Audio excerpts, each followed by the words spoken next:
Welcome to The Explainer. I am absolutely pumped to have you here today. Look, let's just dive right into it. Today, we're dissecting a company that's been making, well, massive waves in the defense tech space, and that is Ondas Holdings. They are seeing some literally explosive revenue growth right now.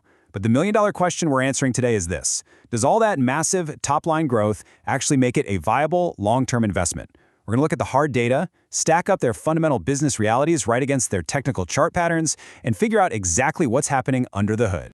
So, here's our game plan for today. We'll start with the macro trends and business model, then look at management's M&A strategy. After that, we'll weigh the growth against the dilution, calculate the intrinsic value, check the Elliott wave analysis, and finally, wrap things up with our final verdict. Let's get started. All right, part one, business analysis and macro trends. Let's look at the big picture. Now, before we zoom in on Ondas itself, we've got to talk about the massive structural tailwinds pushing this whole sector. Globally, defense budgets are absolutely surging right now. You've got Europe's Zeitenwende policy driving real defense autonomy, and over in the US, the fiscal year 2026 defense budget is laser-focused on unmanned systems and AI. It's an incredibly robust demand-side environment. And in that environment, just look at this single number, 605%. That is Ondas Holdings' year-over-year revenue growth for fiscal year 2025, hitting $50.7 million. I mean, in an industry where slow, steady growth is usually the norm, jumping over 600%, that's the kind of metric that forces the market to wake up and pay attention. So you're probably wondering, where is all that revenue coming from? Well, Ondas basically runs two core segments. First up, Ondas Autonomous Systems, or OAS. This is the flashy stuff. Drones, counter-drone systems, ground robots, intelligence platforms. Then, you've got their private wireless network solutions, which handle rail and critical infrastructure. But here's the kicker. They aren't just selling drones. Their overarching goal is to blend all these capabilities into one massive multi-domain integration platform. By building the whole ecosystem, they're creating these massive competitive barriers for anyone else trying to step into their lane. Moving right along to part two, management's aggressive M&A strategy. Okay, to build that giant ecosystem we just talked about, CEO Eric Brock definitely hasn't been sitting around waiting for organic growth. Check out the dizzying pace of their early 2026 acquisitions. In March, they bought Worldview to get into stratospheric balloons. Literally a month later, in April, they merged with Mistral. And this is a huge deal because Mistral is a U.S. Department of Defense prime contractor. Earning prime contractor status means you cut out the middleman and get direct access to government budgets. We're talking about a $982 million project here. Then, bam! In May, they grabbed Omnisys for their AI battlefield software. It is just a phenomenal sprint to assemble all these complementary puzzle pieces. But you knew there was a but coming, right? We have to look at how they are actually paying for all this. This is very heavily a growth through dilution model. To fund this massive buying spree, they've leaned really hard on equity financing. Between 2025 and early 2026, they raised about $1.5 billion. But to do that, they had to expand their shares outstanding from roughly 200 million to over 500 million. So yes, they are absolutely seizing the moment in defense tech, but multiplying your shares like that severely impacts the value held by long-term shareholders. Which brings us to part three, financials, weighing growth versus dilution. Let's start with the good news, the bullish indicators. Look at how their gross margins are improving. We're going from 35% in the prior year up to 42% last quarter and jumping to a really healthy 49% in Q1 of 2026. This is huge because it proves their scale is actually working. With higher revenue and a better product mix, they're absorbing their fixed costs way more efficiently, and that's driving some incredible margin improvements. But we've got to look at the whole ledger here. Sure, they are sitting on a massive war chest, $1.48 billion in liquidity, plus a super strong $457 million order backlog. That's great.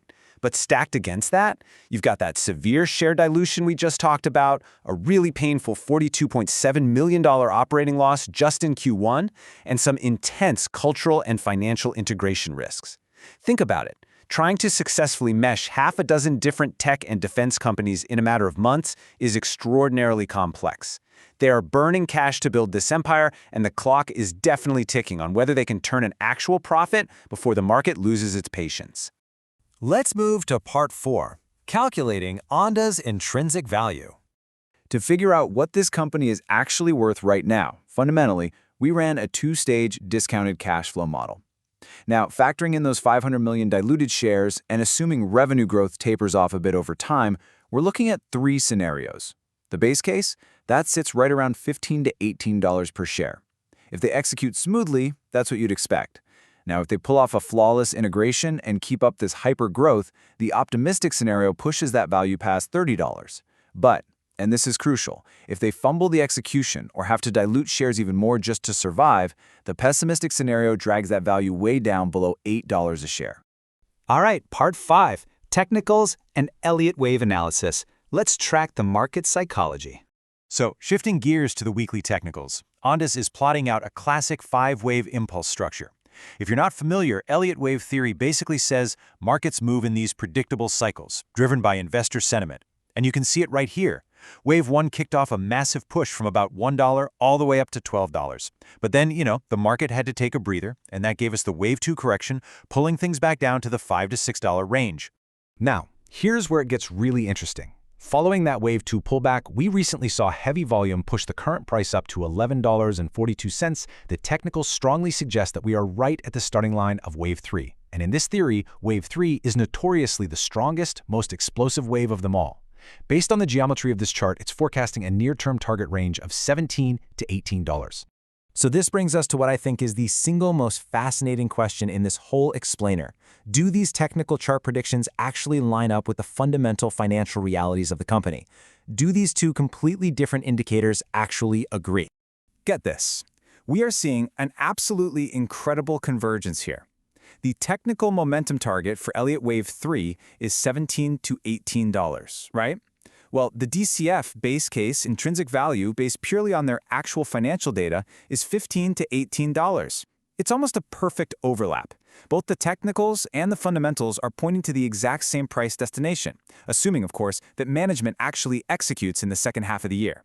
Finally, part 6, market trends and the final verdicts. Look, Ondas is undeniably operating in a massive structural growth lane. The global demand for autonomous defense systems, it is only going up.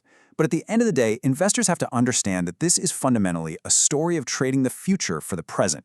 It's fueled by continuous financing and nonstop acquisitions. So I want to leave you with this to think about.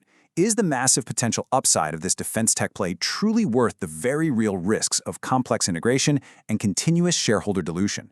If management can pull off this high-wire act, the data suggests some serious upside. But remember, there is practically zero margin for error here.